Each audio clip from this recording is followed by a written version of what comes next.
Hi everybody, I'm your hot with Scott Kellner, and you are tuned in to Digital Mentorship. Digital Mentorship is a podcast designed to educate college, juniors, seniors, and current professionals about career possibilities. If you can think about what you wanted to do when you were declaring a major or getting ready to graduate, is that anything close to what you ended up doing? Do you think somebody else getting ready to graduate has any idea that a job or career or your business even exists? The goal of this podcast is to help narrow the gap between what individuals think their career must be and what it could be. Disclaimer time. Scott Kellner works in the private wealth management industry, and it's possible investments or securities are talked about in this podcast. This podcast is for informational purposes only and should not be considered investment advice. Was the summer of the fall. I heard the gods of chaos call. Hello and welcome to Digital Mentorship. I'm your hot with Scott Kellner, and today my guest is Dylan Brauer. Dylan is currently a junior at Westminster College, and he's a member of the Westminster men's lacrosse team. Dylan is excited about finance, and I'm happy to have him on the show. Dylan, how are you? I'm doing pretty good. This is my first podcast ever, so I'm pretty excited. You're pretty excited. Well, good. I have a feeling you're going to be a natural, so don't be too stressed out or anything like that. So a little background on Dylan. He grew up in Hillsboro, Oregon, right, which is a suburb of Portland. You are currently, like I said, a junior at Westminster and studying finance and data science. And we can get a little bit into why did you choose data science and finance as your field of study? Yeah, so I initially came in and I really didn't know what I wanted to do. I didn't know really what I wanted to study. My whole family is in education. Both my parents were teachers for over 30 years. I have grandparents who were teachers, aunts, uncles. So I didn't really have any family connections in business or in finance or anything. So I didn't really know anything about the business world. But I got to Westminster as a freshman, and I met a few guys on the lacrosse team, specifically guys like Harrison Nye, Nate Wade, and Dylan Brauer, who I really looked up to, who were all finance majors. And I basically just decided to declare a finance major because I really looked up to them. I was still basically unsure of if it was the right choice. Until this year, when I started to get into some just upper level courses and started to be challenged more in understanding what the field was actually about. But yeah, so that's specifically why I chose finance. And then this year I added the data science minor that Westminster offers. In high school, my favorite class was statistics. And then I got to college. I took a statistics class and I learned some ways to analyze just a lot of data, and it became kind of super interesting to me because I could kind of see what certain phenomena or analyze certain phenomena across different subjects. And funny story, I saw this Reddit post about analyzing James Harden's performance with the variable of how good the strip clubs were in the city that he traveled to. And basically there was this big data science project around how significant, if you know anything about the NBA or James Harden, you know that it's pretty known that he visits a lot of the strip clubs in the cities, and they were actually able to show like 21% of his performance could be attributed to the quality of strip clubs on any given night. So I just thought that was like super hilarious. And then I kind of learned the methods behind how they did that. And I was really interested in the subject. And so essentially a Reddit post about strip clubs and James Harden cemented your decision as a data science minor. Yes. And there's huge applications within finance and sports analytics specifically. Then I was really, I'm a big basketball fan, so I was really interested in what the data, like how data science was changing the game of basketball. And once I started to learn more about the field in general, I learned that it was cross-disciplinary. So there's tons of areas that you can use data science.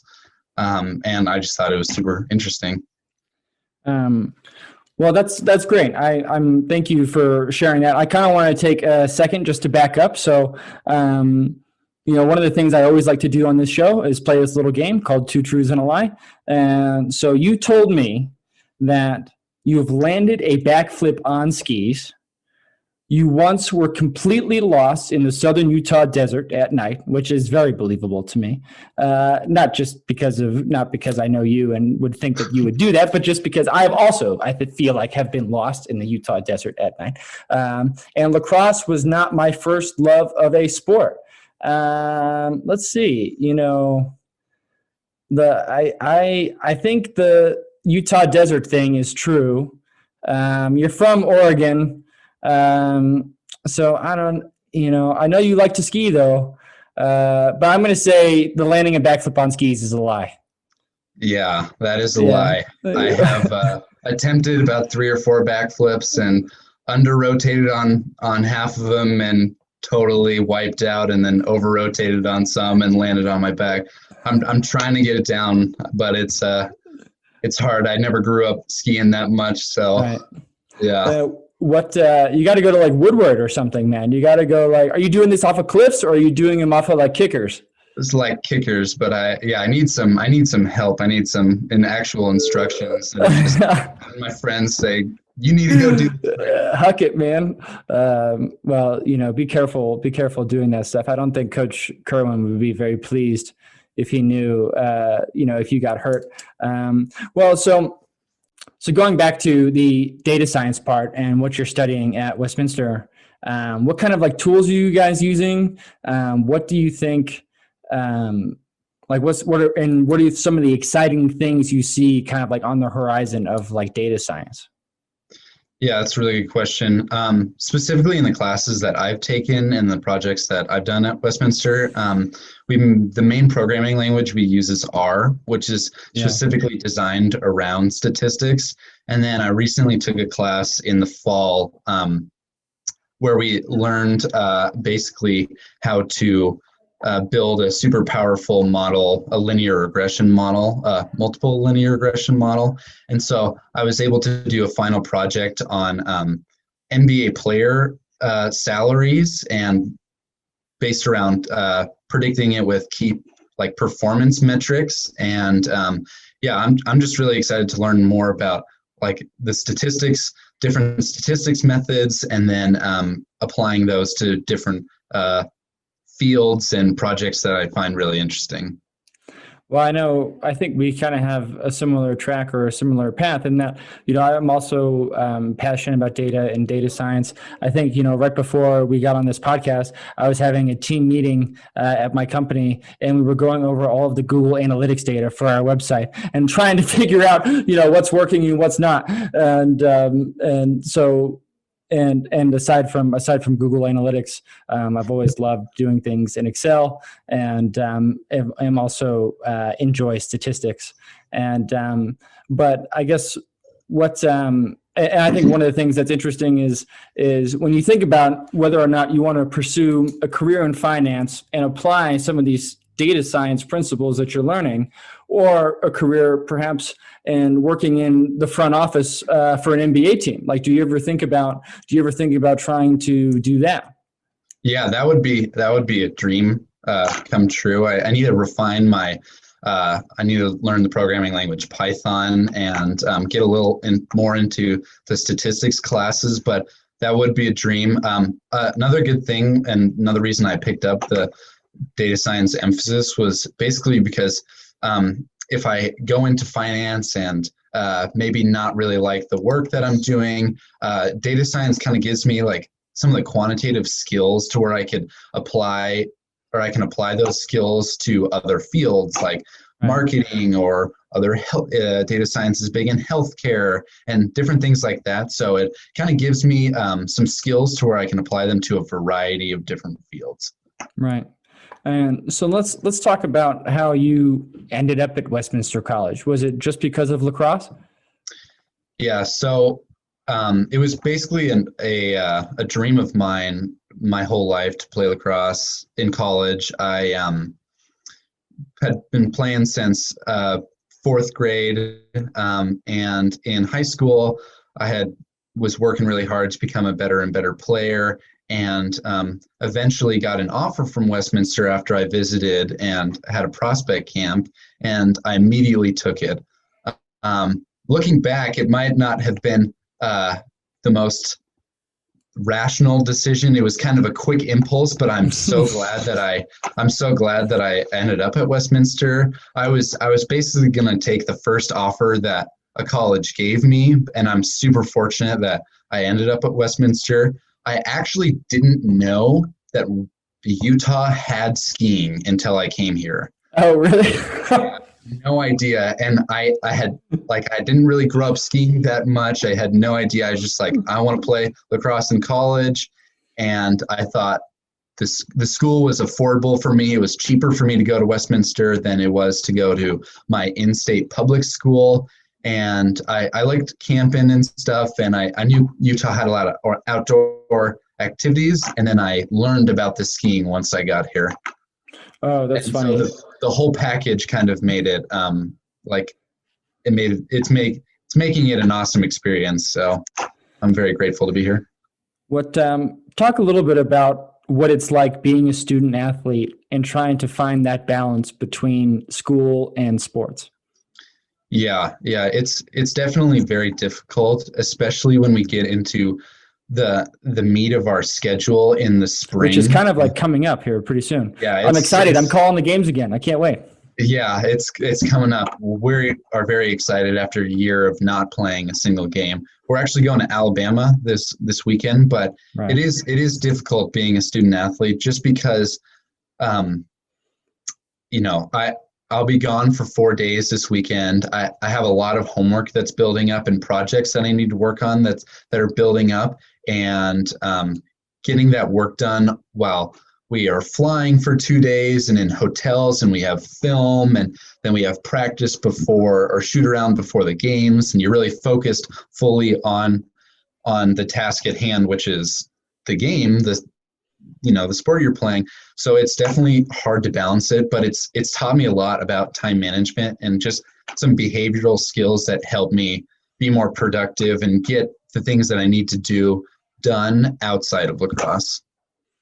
What do you do to manage your time? Do you make lists? Do you put stuff in your phone? Do you have, I have a smart speaker that I neglected to use today to remind me about our interview. What do you do to manage your time better? Calendaring is big, but I also basically every night I have my notes section on my phone, and I set out the things that I need to do the next day, whether they're just small administrative things that I just need to get done. I need to do this tiny little paperwork to turn it into our athletic director or anything like that. So I basically try to chunk out my day where I can have a checklist. That's helped me a lot. I've started doing that this year, but also just kind of having more of a plan going into every day and saying, I'm gonna set out this amount of time to do homework, and I'm really gonna get after it, so then I can relax later in the day and I don't have to think about anything else besides being on the practice field, has been also something that's really helped me. I think for people that watch this show, they're going to be like, when is this guy going to finish this book? But I'm reading this book by Jay Shetty called How to Think Like a Monk. And one of the things that he talks about is sleep and how to have a productive day. And that really, if you wake up in the morning, you wake up late, you're looking at your phone right away, all of that is just going to create a lot of anxiety and stress, and you're going to carry that throughout your entire day. And so he's a big advocate of not only waking up earlier, but starting your day the night before and making sure you plan, just get going to bed earlier and planning a little bit like what you're talking about. So yeah, that anxiety kind of builds a little bit of that procrastination, I think, like having or worrying about those things kind of mentally, you kind of put it away instead of like actually addressing the things. And once you're able to manage work in a better way, life becomes less stressful and more fun. Yeah, and more fun. Well, so I guess, this is kind of an interesting show, or a little bit of a different show, because most of the people that I've had on the show have graduated already, and you're still in school. So I wanted to maybe just ask you, what are like 3 things that you're afraid of looking forward towards the future? Yeah, that's a good question. Honestly, I'm afraid that I've become less afraid of this year, but I'm afraid my work isn't going to be super fulfilling, and I'm afraid, I don't know, when going out into the job market, and I'm somewhat in the job market right now just because I'm trying to find some good internships for the summer, but it is kind of scary in terms of putting yourself out there and applying to a bunch of different internships, reaching for the stars, and maybe getting some rejections here or there. So that is also a little scary. I'm trying to think of a third one.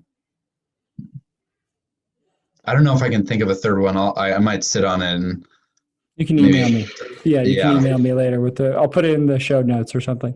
And well, no, that's great. And I think it's important for people to understand. And, I kind of like mentioned this to you and kind of like our pre-show call, that basically everybody that I've had on the show so far has kind of had this message, that don't worry so much about what's going to happen after college. Everything's going to work out. But you're kind of like, you're still on the other side of that advice where you're like, okay, yeah, that's great that you're telling me that, but I don't know if I believe you. And so I think it's important to hear the other perspective, or to hear from people that are still on the other side of that advice, that, what you're afraid of and what you're worried about. So one of the things that I wanted to ask you about, that, so I've had you, Weston Lackey, and Harrison Nye, all Westminster alumni. All 3 of you have been part of this university evaluation group, and yes. which my other 2 guests have both spoken so highly of. And one of the things that I always encourage people to do, and it was the same, I think, similar advice that Weston gave, is to participate in things outside of the classroom. So maybe just talk about your experience with the university evaluation group and what it is.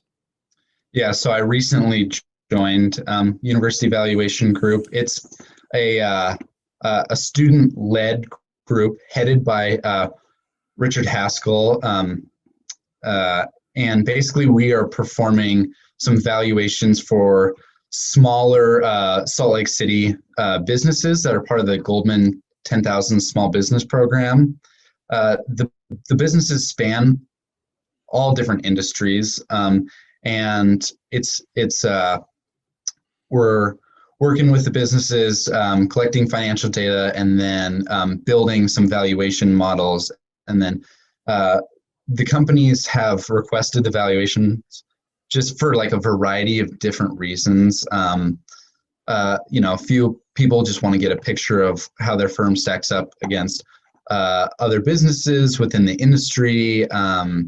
Other companies are trying to sell some equity or sell the whole business. So it's interesting. I really enjoy working with entrepreneurs, and it's exciting because the businesses are really exciting and the people are super motivated, and it's a great experience overall. I'm about 2 months into it, so I'm excited for probably going to do it next year as well. But like you said, it is really important, I think, to be part of those clubs or extracurricular things to build the skills outside of just the classroom. Some things to to actually put on your resume that are solid. That's something that I've really tried to focus on this year. And I think, part of the Weston's show just came out today, so I don't blame you for not watching it yet. I know you're an avid fan, but one of the things that Weston says, and that I agree with, and it's been my real life experience, is that you're going to make connections in your classes. You're going to make connections with your professors. You're going to make connections with, your peers at the university evaluation group. And you never know when one of those people is going to be sitting on the other side of the table during a job interview. I have received every job, not every job, but most of my success in my career has been because of someone that I know from school. My first job was through a connection that I had in a project that we did outside of the classroom together. When I moved from Morgan Stanley to Albion, that was an introduction that my manager at Morgan Stanley made an introduction for me to somebody at Albion. And so I think just focusing on the work, but then focus on the relationships too. Is very important. Okay, so, I'm trying this new thing where we're going to play, overrated and underrated with Dylan Brauer. Cue the music. Okay, are you ready? All right, let's go. I'm gonna put in some music when I say that. So this is supposed to be kind of like rapid fire. If you want to comment on one, feel free to do so. This list was randomly generated with some tidbits, some personal tidbits thrown in. So the first one is toilets. Underrated. Sunglasses. Overrated. 90s hip hop. Underrated. Lacrosse. Underrated. Internships. Underrated. Data science. Underrated. Diet soda. Far overrated. Overrated, really. I crush Diet Coke like it's water. I'm going to get kidney stones if I'm not careful. Yeah, so unhealthy. I'm the generation that only drinks water. Right. And, wait until you turn 30. Then you'll start crushing Diet Coke. Right. Liberal arts education. Underrated. Why do you say that? I say it's underrated. It's not for everyone, but a lot of the classes that I've taken have really promoted critical thinking, and it's not about just memorizing material and regurgitating. It's really about thinking about ideas, analyzing ideas, critiquing ideas. So I would say overall it teaches you how to critical think if you really engage and you really want to learn that. That was a great answer. Bitcoin. Underrated. YouTube. Underrated. TikTok. You on TikTok?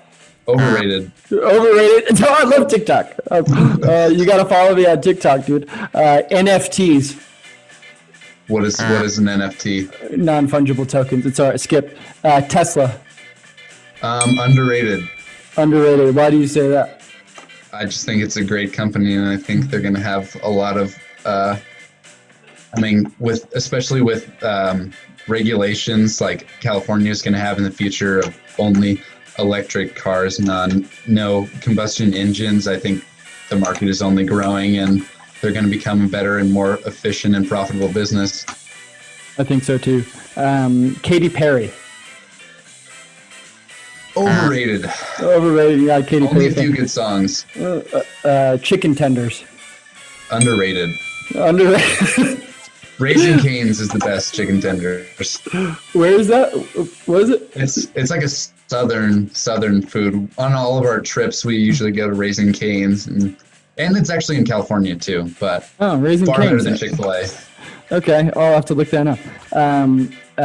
Dogs. Underrated. Cats. Overrated. Portland Trailblazers. Ooh. Right now, I'm going to say Underrated, just because CJ McCollum, Nurkic, and Collins are all out. Those are two of their best players and one rotational player. So once they get them back, I think they could make a push for Western Conference Finals. Damian Lillard's rapping career. Underrated. Underrated. I think he's got some great bars. I think he puts out clean music for kids to listen to. I mean, there's nothing wrong. He has 3 albums. Like, Yeah. the guy's prolific. Yeah, I'm also a Dame Dollar fan. So, all right, well, hey, that was a pretty good episode of Overrated and Underrated with Dylan Brauer. Dylan, great job. Thank you. I appreciate it. Do you want to comment on any of those after the fact? No, I think I'll let him stay. You'll let him stay? Okay, very good. Well, so I wanted to go back to something you said before about being afraid of, your work or your career not being fulfilling. What do you think having a fulfilling career would look like to you, or what do you think it would feel like? Yeah, that's a good question.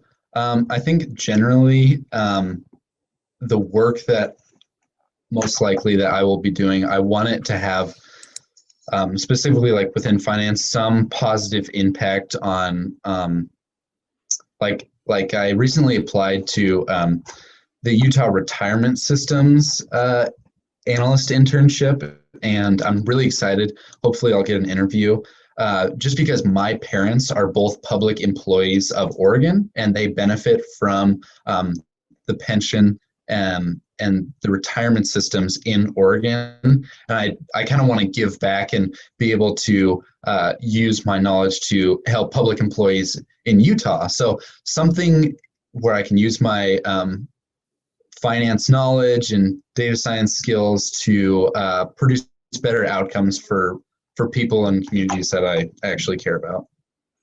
I think that's great. It's important to find a way to, I think, give back. And if you can have a career where you feel like you're doing that, I think is super important. I know I feel that way about where I work in terms of, we get emails or we get notes about kind of like client success stories. And those are always like very meaningful and very touching to me when we help people achieve their goals. And that's, I think, a cool thing about finance and private wealth management is how personal it can be. You have people that are opening up their entire lives to you and trusting you implicitly and telling you things that they might not tell, anybody else. And so I think that's a super neat thing about my business. And, so what are you doing in terms of, mentorship or networking? How are you trying to build it's kind of probably a little bit challenging that you're not from here. You're obviously from Oregon. How are you going about building a network? Yeah, so I would say my mentor in terms of navigating finance, Harrison Nye, has been super helpful to me. He was 2 years older than me. He's in the MSF program at the U. He basically just helps me navigate the space, like how to make connections, things like that. So what I've been specifically doing, just reaching out to a lot of different people and firms that I have researched and been super interested. I've had a few talks with people are actually a lot more willing to give you their time and talk to you about their career and their position and what they like about it, what they don't like about it than I thought. And so I've been reaching out to a lot of different people within VC, PE, data science, a bunch of different fields, just to kind of get an idea of what they do on a day-to-day basis, what their firm culture is like, things like that. And just so I can kind of speak to some of the things that their firm might value or things like that. So it's been a good experience. I've had a lot of good talks with people that I have never met before that I've just asked, hey, like, can I have 20 minutes of your time to ask you some questions about your career? So I think that's really cool. Not everyone responds, and that's fine, but just reaching out to lots of different people and kind of getting an idea about the industry. I've been kind of pleasantly surprised at how well it's gone. What are some of the things that you feel like you've learned about, or some of the industries that you've learned about so far that you're really excited about? You don't have to necessarily name names, but just, have you learned anything that you're excited about through that process? Yeah, I primarily have learned just what the different roles do. Like, I had no idea what an analyst was, or what an associate was, or what specific responsibilities or duties were associated with those positions in different industries. So honestly, the most enlightening thing has been just how the firms work in general, and how people grow their careers and things like that I had no idea. And they don't really teach you in a classroom about, like, this is how like corporate culture works, or this is like the levels of the companies, or things like that. Had a little technical difficulty. Thanks for calling me, Bob. For whatever reason, cut off the audio to my headphones. So I totally didn't hear what Dylan said. Anyway, so we're back, and sorry about that, Dylan, but you were talking about how you've learned about the different roles between analysts and associates, and kind of like what the different positions do. And I agree with you that I think that is something that is kind of hard to understand, even for somebody that's been working in finance now for almost 10 years. And I think the landscape is always changing so much. I mean, there's one of the big things that I think is happening in my business, in the private wealth management business, is this kind of like shift from selling products to financial planning, and kind of more, instead of earning commissions in fees per transaction or per service, you're earning a recurring revenue as a percentage of assets. And one of the big things that just happened recently was Goldman Sachs bought this company called United Capital, which is a direct competitor to Albion, and they are starting to get into the private wealth management business, or the kind of the personal individual retirement planning business, which is what I would say Albion is. And just it's hard to, there's so much changing all the time, I think, in every different little niche, in finance, that it's definitely hard to keep up. So I think it's a great idea to keep reaching out to people and trying to learn about the different roles at different companies. So I guess,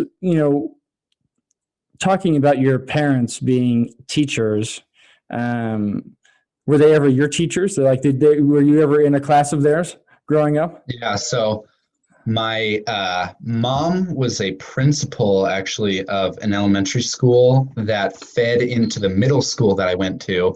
So I had tons of friends who were like, "Oh, you're Mrs. Brauer's son." And so that was interesting. And then in high school, my dad taught metal shop, so like machining, welding, fabrication, things like that. So I actually took his class for a semester. And funny thing, I am not mechanical at all. Like, he can fix anything. He can, like, you name it, he can fix it. Cars, four-wheelers, whatever. And I can barely change a tire on a car. So it's kind of interesting. The apple fell pretty far from the tree in terms of that. But yeah. What do you think are some of the important things that maybe your parents taught you that you're planning on carrying with you as you get older? Like, for instance, one of the ones that I haven't been very great at lately. One of the ones that my stepdad taught me was to just slow down and do it right the first time. Was something big that I feel like he taught me. Do you feel like your parents taught you, do you have anything like that your parents taught you? Yeah. One thing that they actually really valued when I was growing up was specifically, if your parents are teachers, they're obviously going to value your grades in school, which was true, but they actually valued what I was learning a lot more than what the end grade was. and it kind of built like this intellectual curiosity inside me to where I was conscious of like, do I actually understand the material that the teacher is talking about? Do I actually understand, what the class is about? And so one of the things that I'm very grateful for them about was not really focusing on grades, but focusing more on kind of like the growth mindset versus fixed mindset, focusing on like how you're improving the skills and knowledge that you're gaining and actually focusing on the learning. So I'm excited to hopefully be able to take that into a career to where I can constantly be learning and like challenging myself. And it's something I'm really grateful for that they instilled in me. And I think that's a great response. I feel like sometimes that's good. I think that your parents did that for you. My personal experience was like, I don't really feel like I kind of like hit that or got to that place until I was in college. Until like kind of like the learn to love learning thing. I talk about that with Harrison. I don't really feel like I got to experience that until I was in college. So that's great that they helped you understand that when you were younger. Do you think student athletes are better at business than non-student athletes? That's a good question. I don't have a lot of experience or data to pull from, but just because you're almost expected to have excellent behavioral skills if you're a student athlete in terms of time management and just being on top of things, I would assume so, and that this is what I've heard, but I haven't actually worked with outside of college with many student athletes besides the ones that I play with. I was kind of like leading you into what my next question is, which is kind of like my main question is, what do you think you've learned from playing lacrosse or from just being a student athlete that's going to help you in business? I mean, I know you said kind of like the time management thing, but like, what else do you think you've learned? Yeah, I would say perseverance is big. There's a lot of challenges that I've had in terms of, I wouldn't say like I'm the smartest guy or the most gifted in terms of just getting like complex concepts really quickly, but persevering and like believing in yourself and kind of that like I will get this if I just work hard and put my time towards it. That perseverance is something that I've kind of learned through playing college athletics and even in high school playing sports too. Like just kind of overall work ethic and perseverance, I would say. That's I think those are important things. Man, running wind sprints, like just like running sprints all the time, I feel like, and you just like, you don't want to run anymore. You're tired. You're super tired. And they're just like, get on the line. You don't have a choice. What are you going to do? Not do it? So you just realize that it's the things that you tell yourself when you're doing it, like, oh, this sucks. Oh, I can't do that. That's like, you're just putting limits on yourself, and like changing your mindset can do drastic things to improve performance, not only like on the field if you're an athlete, but just I think in general, like learning, like and the material that you're studying, the material that you're working with. I always just used to be like, okay, like I'm a third of the way there, or we're halfway there. Yeah. Just like, oh, 1 down, 9 to go. Kind of like, it's like you try to just be half glass full, I guess. Was kind of how I tried to think about that kind of stuff.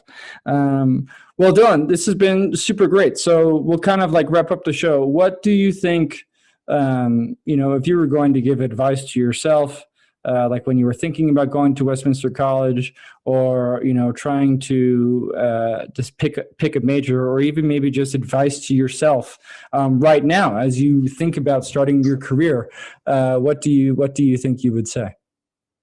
I think I would say to my freshman year self, I wasn't generally super happy with the classes I was taking, the the lower level business classes, and it's just mostly a function of having to take those classes. But I would say I was really felt most fulfilled and happy when I was challenging myself and taking difficult classes, and like I was talking about, persevering through times where I didn't understand the material or were super frustrated. So I would say challenging myself intellectually is probably advice that is going to help me in the future and would help my freshman year self. Right on. Well, I think that's good advice. Challenging yourself intellectually is always a good thing. And with a minor in data science, I'm sure you have plenty of challenges ahead of you, no doubt about it. And well, hey, I really enjoyed this conversation. Thank you so much for coming on the show. Good luck in Alabama this weekend. I'll make sure to watch the feeds and see how you guys are doing. And I'm looking forward to, I'll see you on the field whenever the first home game is the first week of April, I think. Yeah. Is when the first home games are. So I'll be there for those. Yeah. Well, thank you for having me on. I really appreciate it. Right on. Thanks, Dylan. I want to say a special thank you to Dylan Brauer for coming on the show. I appreciate him taking the time out of his busy student-athlete schedule to talk with us about what it is like to study business and getting ready to enter the job market in the year 2021. We talked about how he found himself at Westminster College and some of his parents' lifelong lessons from when he was a kid.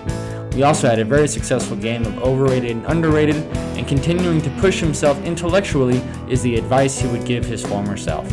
I want to thank all of you for listening to this episode of Digital Mentorship. If you have anybody who is considering a finance or data science career, please share this episode with them. And of course, feel free to reach out to Dylan or me if you have any questions. I'm your hot with Scott Kellner, and we'll see you next time on Digital Mentorship.